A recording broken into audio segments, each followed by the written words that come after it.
ನಮಸ್ಕಾರ ಸ್ನೇಹಿತರೆ. ರಷ್ಯಾ ಮತ್ತು ಯುಕ್ರೇನ್ ಯುದ್ಧ ಶುರುವಾಗಿ 1,000 ದಿನಗಳ ಮೇಲಾಗ್ತಾ ಇವೆ. ಆದರೂ ಈ ಯುದ್ಧ ನಿಲ್ಲುವಂಥ ಯಾವುದೇ ಲಕ್ಷಣಗಳು ಕಾಣಿಸ್ತಾ ಇಲ್ಲ. ಯಾಕಂತಂದರೆ ಯುರೋಪಿನ ಕೆಲವು ನ್ಯಾಟೋ ಸದಸ್ಯ ರಾಷ್ಟ್ರಗಳು ಮತ್ತು ಅಮೇರಿಕಾ ಇವ್ರಿಗೆ ಯುದ್ಧ ನಿಲ್ಲೋದು ಇಷ್ಟ ಇಲ್ಲ ಅನಿಸುತ್ತೆ ಬಹುಶಃ. ಮುಖ್ಯವಾಗಿ ಜೋ ಬೈಡನ್ ಅವ್ರಿಗೆ. ಆ ಅಪ್ಪನಿಗೆ ವಯಸ್ಸಾಗಿದೆ, ಇನ್ನೇನು 2 ತಿಂಗಳಲ್ಲಿ ಅಧಿಕಾರನೂ ಹೊಂಟೋಗುತ್ತೆ. ಹೋಗ್ತಾ ಹೋಗ್ತಾ ಒಳ್ಳೆ ಕೆಲಸ ಮಾಡೋದು ಬಿಟ್ಟು ಬೆಂಕಿಗೆ ತುಪ್ಪ ಸುರಿಯೋ ಕೆಲಸ ಮಾಡ್ತಾ ಇದ್ದಾರೆ ಅವರು. ಈ ಯುಕ್ರೇನು ರಷ್ಯಾ ಜೊತೆ ಕಂಟಿನ್ಯೂ ಆಗಿ ಫೈಟ್ ಮಾಡಬೇಕು ಅಂತ ಮುಂದಿನ 1 ವರ್ಷಕ್ಕೆ ಆಗುವಷ್ಟು ಹಣದ ಸಹಾಯವನ್ನು ಅಮೆರಿಕನ್ನರು ಮಾಡ್ತಾ ಇದ್ದಾರೆ. ಅದರ ಜೊತೆಗೆ ಇವಾಗ ಲಾಂಗ್ ರೇಂಜ್ ಮಿಸೈಲ್ ಬಳಸಲು ಅನುಮತಿ ನೀಡಿದ್ದಾರೆ. ಪರಿಣಾಮ ಏನಾಗಿದೆ? ಯುಕ್ರೇನು ರಷ್ಯಾದ ಮೇಲೆ ಅಮೆರಿಕ ಹಾಗೂ ಬ್ರಿಟನ್ ನಿರ್ಮಿತ ಲಾಂಗ್ ರೇಂಜ್ ಮಿಸೈಲ್ಗಳನ್ನು ಬಳಸಿ ದಾಳಿ ಮಾಡಿದೆ. ಇವಾಗ ರಷ್ಯಾ ಸುಮ್ಮನೆ ಇರುತ್ತಾ ಹೇಳಿ? ಅವ್ರಿಗೆ ಬೇಕಾಗಿತ್ತು ಯುಕ್ರೇನು ದಾಳಿ ಮಾಡಲಿ ಅಂತ ಅವರು ಕಾಯ್ತಾಯಿದ್ರು. ಯಾಕಂತಂದರೆ ಜಗತ್ತಿಗೆ ತೋರಿಸ್ಬೇಕಲ್ಲ, ನೋಡಿ ಇವರು ನನ್ನ ಮೇಲೆ ದಾಳಿ ಮಾಡಿದಾರಂತ. ಸ್ನೇಹಿತರೆ, ಇಲ್ಲಿವರೆಗೆ ಏನಾಗ್ತಾಯಿತ್ತು, ರಷ್ಯಾ ಮಾತ್ರ ದಾಳಿ ಮಾಡ್ತಾಯಿತ್ತು, ಯುಕ್ರೇನು ಸೆಲ್ಫ್ ಡಿಫೆನ್ಸ್ ಮಾಡ್ಕೋತಾ ಇತ್ತು. ಬಟ್ ಇವಾಗ ಏನಾಗಿದೆ, ಯುಕ್ರೇನ್ ಕೂಡ ದಾಳಿ ಮಾಡಿದೆ. ಸೊ ಇವಾಗ ರಷ್ಯಾದವ್ರು ಸುಮ್ಮನೆ ಇರ್ತಾರೆ ಹೇಳಿ? ಪುಟಿನ್ ಕಾಕ ಹೇಗೆ ತಾನೇ ಸುಮ್ಮನೆ ಇರ್ತಾರೆ? ಸೊ ಆ ಲಾಂಗ್ ರೇಂಜ್ ಮಿಸೈಲನ್ನು ಆಕಾಶದಲ್ಲೇ ಹೊಡೆದಾಕ್ಬಿಟ್ಟಿದ್ದಾರೆ, ಆಗಸದಲ್ಲೇ.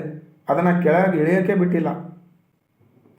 ಸ್ನೇಹಿತರೆ, ರಷ್ಯಾದು ಡಿಫೆನ್ಸ್ ಸಿಸ್ಟಮ್ ಇದೆಯಲ್ಲ, ಡಿಫೆನ್ಸ್ ಟೆಕ್ನಾಲಜಿ ಇದೆಯಲ್ಲ, ಅದು ತುಂಬ ಮುಂದುವರೆದಿರೋದು. ಅದು ಇಡೀ ಜಗತ್ತಿಗೆ ಗೊತ್ತು ಏನಂತ. ನಾವು ಭಾರತೀಯರೇ ನೋಡಿ, ಎಷ್ಟೋ ವೆಪನ್ಗಳು ರಷ್ಯಾದಿಂದನೇ ಖರೀದಿ ಮಾಡೋದು, ಇವಾಗಲೂ ಅಷ್ಟೇ. S-400 ನೀವು ಗೊತ್ತಿರಬೇಕಲ್ಲ ನಿಮಗೆಲ್ಲ.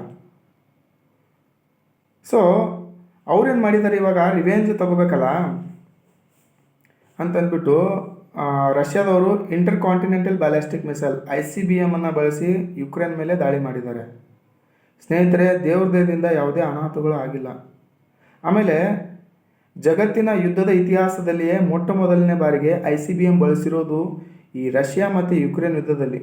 ಅದು ರಷ್ಯಾ ಬಳಸಿದೆ, ಇನ್ಯಾವ ದೇಶನೂ ಇದುವರೆಗೆ ಬಳಸಿಲ್ಲ. ICBM ಇರೋದು ಅಣ್ವಸ್ತ್ರ ಹೊಂದಿದ ರಾಷ್ಟ್ರಗಳಲ್ಲಿ ಮಾತ್ರ. ಅದರಲ್ಲಿ ಪಾಕಿಸ್ತಾನದೊಂದು ಬಿಟ್ಟರೆ ಇನ್ನೆಲ್ಲ ರಾಷ್ಟ್ರಗಳ ಹತ್ರ ಇದೆ. ಪಾಕಿಸ್ತಾನದವ್ರ ಸ್ಥಿತಿ ಏನಿದೆ ಅಂತ ಎಲ್ಲರಿಗೂ ಗೊತ್ತಿದ್ದು. ಅವ್ರಿಗೆ ತಿನ್ನೋಕ್ಕೆ ಹಿಟ್ಟಿಲ್ಲ, ಇನ್ನೂ ಸಿಗ್ತಾ ಇಲ್ಲ ಅವ್ರಿಗೆ ಏನು. ಇನ್ನು ಈ ಟೆಕ್ನಾಲಜಿ ಎಲ್ಲಿಂದ ತರ್ತಾರೆ ಅವ್ರು ಹೇಳಿ? ಬಹುಶಃ ಚೈನಾದವ್ರು ಸಹಾಯ ಮಾಡಿದರೆ ಮಾಡ್ಬೋದು. ನಮ್ಮ ಹತ್ರನೂ ಇದೆ ಇಂಟರ್ ಕಾಂಟಿನೆಂಟಲ್ ಬ್ಯಾಲಿಸ್ಟಿಕ್ ಮಿಸೈಲ್ ಖಂಡಾಂತರ ಕ್ಷಿಪಣಿ, ನಮ್ಮ ಹತ್ರನೂ ಇದೆ. ಆ ಕ್ಷಿಪಣಿ ಹೆಸರು ಏನಂತ ತಾವು ಕಮೆಂಟ್ಸ್ ಮೂಲಕ ತಿಳಿಸಬೇಕು. ಯಾರು ಸರಿಯಾದ ಉತ್ತರ ನೀಡ್ತೀರಿ, ನಾನು ಅವ್ರಿಗೆ ಹಾರ್ಟ್ ನೀಡ್ತೀನಿ. ಯಾಕಂತಂದರೆ ಬೇರೆಯವ್ರಿಗೆ ಗೊತ್ತಾಗಬೇಕಲ್ಲ ಕರೆಕ್ಟ್ ಆನ್ಸರ್ ಯಾವುದು ಅಂತ. ಸೊ ತಾವು ಕಮೆಂಟ್ ಮೂಲಕ ತಿಳಿಸಿ ನಮ್ಮ ಹತ್ರ ಯಾವುದು ICBM ಮಿಸೈಲ್ ಇದೆ ಅಂತ. ಸೊ ವಿಷಯಕ್ಕೆ ಬರೋಣ ಇವಾಗ. ಸ್ನೇಹಿತರೆ, ಈ ಯುದ್ಧ ನಿಲ್ಲಬೇಕು. ನನ್ನ ವೈಯಕ್ತಿಕ ಅನಿಸಿಕೆ ಏನಂದರೆ, ಈ ಯುದ್ಧ ನಿಲ್ಲಬೇಕು. ಯಾಕಂದರೆ ಯುದ್ಧದಿಂದ ಯಾವತ್ತೂ ಒಳ್ಳೆಯದಾಗಿಲ್ಲ ಯಾರಿಗೂ. ನಾವು ಇತಿಹಾಸ ನೋಡಿದ್ದೀವಿ. ಮೊದಲನೇ ಮಹಾಯುದ್ಧ, 2ನೇ ಮಹಾಯುದ್ಧದಲ್ಲಿ ಎಷ್ಟೆಲ್ಲ ಸಾವು ನೋವು, ಆಸ್ತಿ ಪಾಸ್ತಿ ಎಲ್ಲ ಹಾಳಾಗಿದೆ ಅಂತ. ಒಂದು ವೇಳೆ 3ನೇ ಮಹಾಯುದ್ಧ ಆದರೆ ಎಷ್ಟು ಅನಾಹುತ, ಬಹುಶಃ ಜಗತ್ತು ಇರುತ್ತೋ ಇಲ್ಲೋ ಅದನ್ನು ಗೊತ್ತಿಲ್ಲ. 2ಕ್ಕಿಂತ ಹೆಚ್ಚು ರಾಷ್ಟ್ರಗಳು ಯುದ್ಧದಲ್ಲಿ ಭಾಗವಹಿಸಿದಾಗ ಆ ಯುದ್ಧವನ್ನು ನಾವು ಜಾಗತಿಕ ಯುದ್ಧ ಎಂದು ಕರಿತೇವೆ, ವರ್ಲ್ಡ್ ವಾರ್ ಅಂತ ಕರಿತೇವೆ. ಇವಾಗ ಆಲ್ರೆಡಿ ನಾರ್ತ್ ಕೊರಿಯಾದ 10,000 ಸೈನಿಕರು ರಷ್ಯಾಗೆ ಹೆಲ್ಪ್ ಮಾಡಲು ಹೊರಟಿವೆ. ಈ ಯುದ್ಧ ಹೀಗೆ ಮುಂದುವರೆದ್ರೆ 3ನೇ ಮಹಾಯುದ್ಧ ಆಗುತ್ತೆ ಆರಾಮಾಗಿ. ಆಮೇಲೆ ನ್ಯೂಕ್ಲಿಯರ್ ವೆಪನ್ ಯೂಸ್ ಮಾಡ್ಬೋದು. ಆಮೇಲೆ ಇವರು ನಮ್ಮ ಐನ್ಸ್ಟೈನ್ ಅವರು ಹೇಳಿದಾರಲ್ಲ, ಒಂದು ವೇಳೆ 3ನೇ ಮಹಾಯುದ್ಧ ಆದರೆ 4ನೇ ಮಹಾಯುದ್ಧದ ಸಮಯದಲ್ಲಿ ಬರೀ ಕಲ್ಲು ದೊಣ್ಣೆ ಕಟ್ಟಿಗೆಯಿಂದನೇ ಆಡಬೇಕಾಗುತ್ತಂತೆ ಅವ್ರು ಹೇಳಿದರು. ಸೊ ಈ ಯುದ್ಧನ ನಿಲ್ಲಬೇಕು. ಈ ಯುದ್ಧ ನಿಲ್ಲಬೇಕಂದ್ರೆ ಹೇಗೆ? ಇದು ಮೊದಲು ಯುದ್ಧ ಹೇಗೆ ಶುರುವಾಯಿತು ಅನ್ನೋದು ಭಾಳ ಇಂಪಾರ್ಟೆಂಟ್ ಇದೆ ನಮಗೆ. ಸ್ನೇಹಿತರೆ, 2014 ಮುಂಚೆ ರಷ್ಯಾ ಮತ್ತು ಯುಕ್ರೇನ್ ಸಂಬಂಧ ತುಂಬ ಚೆನ್ನಾಗಿತ್ತು. ಆದರೆ ಈ ಜೆಲೆನ್ಸ್ಕಿ ಬರ್ತಾರಲ್ಲ, ಅದೇನೋ ಅಂತಾರೆ ನೋಡಿ, ಜೋಕರ್ ಕೈಯಲ್ಲಿ ದೇಶ ಕೊಟ್ಟರೆ ದೇಶ ಎಲ್ಲೆಲ್ಲೋ ಸಾಗುತ್ತಂತೆ, ಹಾಗೆ ಆಗಿಬಿಟ್ಟಿದೆ ಇವಾಗ. ನಂದು ಯಾವುದೇ ವೈಯಕ್ತಿಕ ದ್ವೇಷ ಇಲ್ಲ ಅವ್ರ ಮೇಲೆ.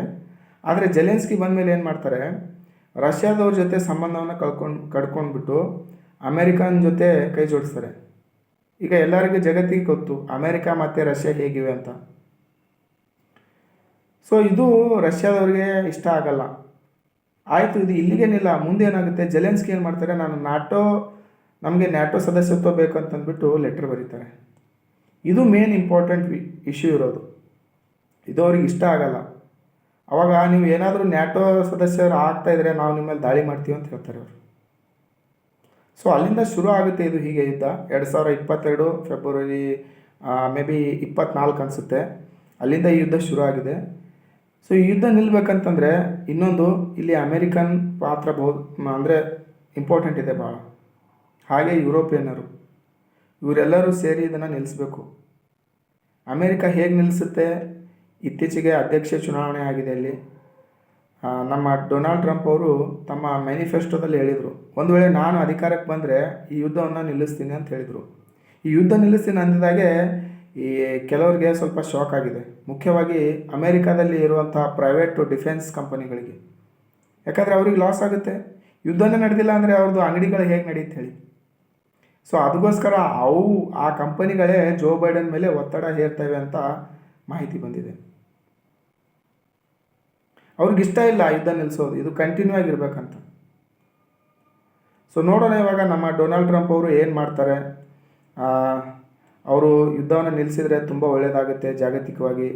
ಆಮೇಲೆ ಎಲ್ಲರಿಗೂ ಇಡೀ ಜಗತ್ತು ಶಾಂತಿಯುತವಾಗಿರುತ್ತೆ. ಆಮೇಲೆ ಈ ಯುದ್ಧದಿಂದ ತುಂಬ ಪರಿಣಾಮಗಳಾಗ್ತವೆ. ನಮ್ಮ ಭಾರತ ಮೇಲೂ ಆಗ್ತಾಯಿದೆ.